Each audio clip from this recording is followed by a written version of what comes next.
नमः शिवाय फ्रेंड्स, कैसे हैं ये आप लोग। आशा करती हूँ कि आप लोग स्वस्थ और मस्त होंगे। तो फ्रेंड्स, आप लोगों को लक्ष्मी लोकगीत चैनल पे स्वागत है। तो चलिए हम आप लोगों के लिए लेकर आई हूँ सुंदर सा प्यारा सा एक शिव गुरु का भजन। अच्छा लगेगा तो लाइक और सब्सक्राइब जरूर करिएगा। बड़ी गर्मी ही पड़ता बड़ी भारी झोपड़िया में ऐसी लगवा दी। बड़ी गर्मी पड़ता बड़ी भारी झोपड़िया में ऐसी लगवा दी।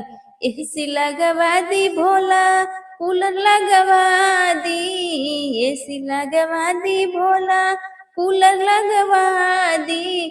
वो बड़ी गर्मी पड़ता बड़ी भारी झोपड़िया में ऐसी लगवा दी। बड़ी गर्मी पड़ता बड़ी भारी झोपड़िया में ऐसी लगवा दी। मई के महीनावा में गर्मी के दिनावा, तीन रे महीना भोला गर्मी के दिनावा।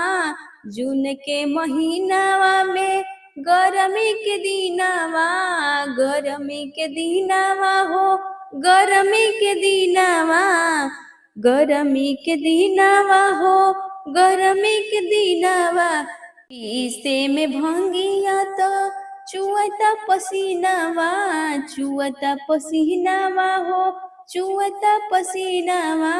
हो कौना नहसा में, हो कौना नहसा में डूबल रौरा बानी झोपड़िया में ऐसी लगवा दी। हो कौना नहसा में, हो कौना नहसा में सुतल रउआ बानी झोपड़िया में ऐसी लगवा दी।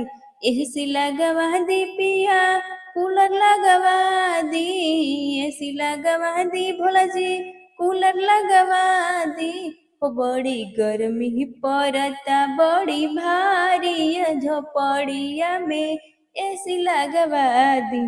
घरवा में हाके ना मिले न बेना, घरवा में हाके ना मिले न बेना।